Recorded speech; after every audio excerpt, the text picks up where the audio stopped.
অনেক অনেক শুভেচ্ছা এই আন্দোলন চালিয়ে নিয়ে যাওয়ার জন্য। আমার মনে হয় সব থেকে বড় হাততালি আপনারা নিজেদেরকেই দিতে পারেন, বিকজ এইরকম আন্দোলন আমাদের এই শহর দেখেনি। আজকে যে প্রতিষ্ঠানের এই অডিটোরিয়ামে আমরা বসে রয়েছি, শুধু এটাই নয়, আমাদের শহরে এরকম আরো বেশ কয়েকটি মেডিকেল প্রতিষ্ঠান রয়েছে যেখানে সিট পাওয়া তো অনেক পরের কথা, দরজা দিয়ে ঢুকতেও বুক দুরু করে, because this is the seat of the best medical professionals in the entire country. আজকে আমাদের সঙ্গে যৌথভাবে আন্দোলনে নেমেছেন অন্যান্য ডাক্তারি সংগঠনও।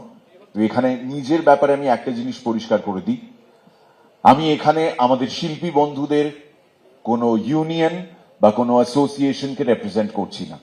আমি ডক্টর কিঞ্জল নন্দর সঙ্গে ফোনে কথা বলার পর ডিসাইড করি এখানে আসবো, জাস্ট অ্যাজ এন ইন্ডিভিজুয়াল।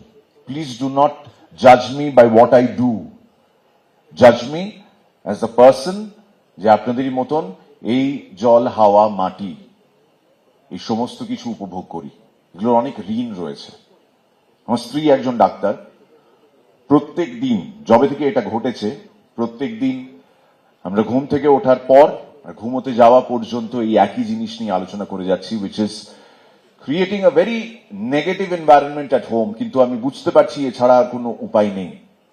আমার কন্যা গতকালই কয়েক মাস এখানে থেকে তারপর পড়াশোনা করতে দিল্লি চলে গেল। অদ্ভুত লাগে, আজ থেকে 3 বছর আগেও যখন প্রথম দিল্লি গিয়েছিল গ্রাজুয়েশনের কোর্স শুরু করার জন্য, তখন ওকে আমরা সবাই মিলে সাবধান করেছিলাম ওখানে কিন্তু রাত্রির বেলা যেখানে সেখানে সিনেমা দেখতে চলে যাবে না, শহরটা কিন্তু দিল্লি, কলকাতা নয়।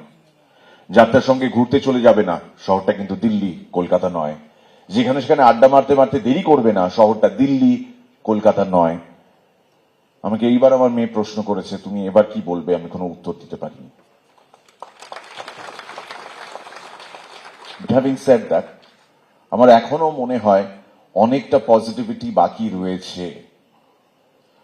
অনেক মানুষ যাদের কোনোদিনও মেরুদণ্ড ছিল না, তাদের মেরুদণ্ড ফাইনালি দেখা যাচ্ছে বাইরে থেকে।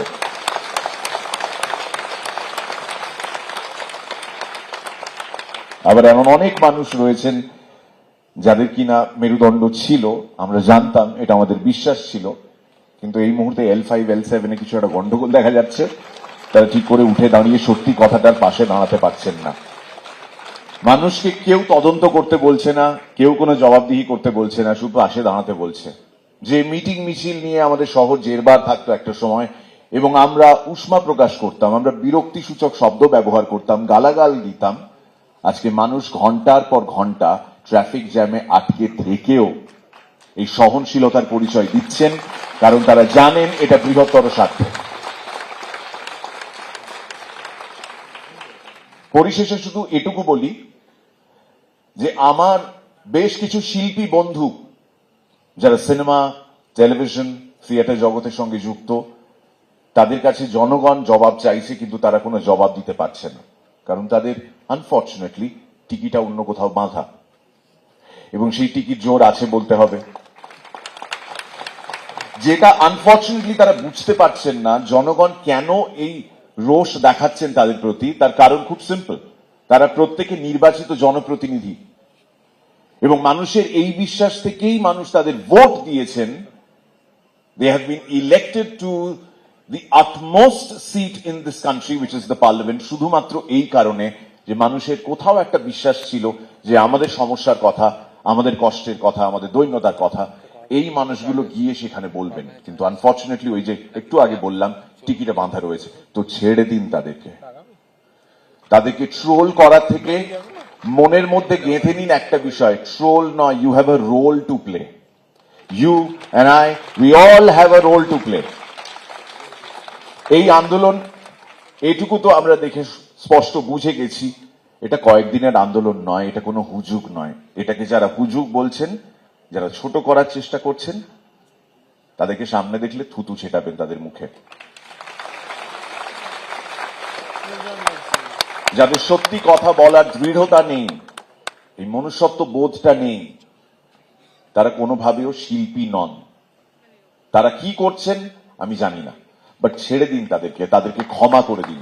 ক্ষমা যাদেরকে করবেন না তাদের বিরুদ্ধেই এই আন্দোলন চলছে, এই আন্দোলন চলুক। কোভিড এর সময় আমাদের প্রত্যেকের সমবেতভাবে মনে হয়েছিল ডাক্তারবাবু ছাড়া আমাদের চলবে না।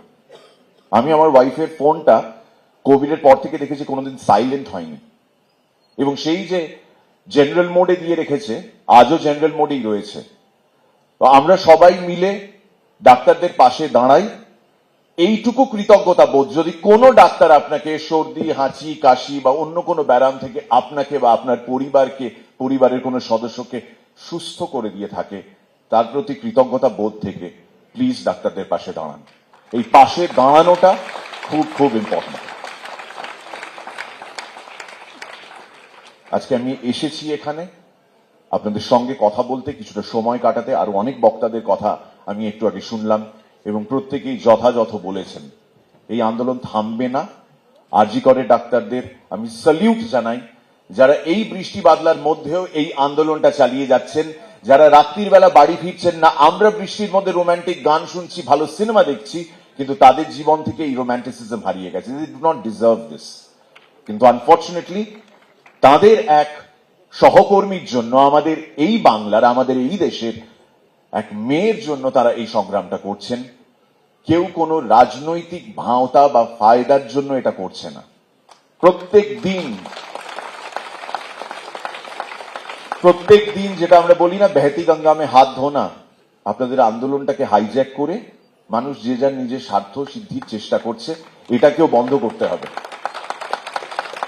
কোন রাজনৈতিক ছাতা ব্যবহার করা চলবে না, বৃষ্টি যতই পড়ুক না কেন।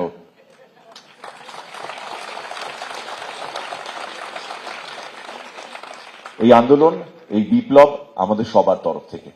আজকে মানুষ যখন কাজ করছে, তারা কাজ থেকে যেই ছুটি পাচ্ছে, তারা কোথাও না কোথাও গিয়ে হাঁটছে, তারা কোথাও না কোথাও গিয়ে দাঁড়াচ্ছে এবং বলছে আমরা পাশে আছি। Justice for, justice for, justice for. Thank you so much.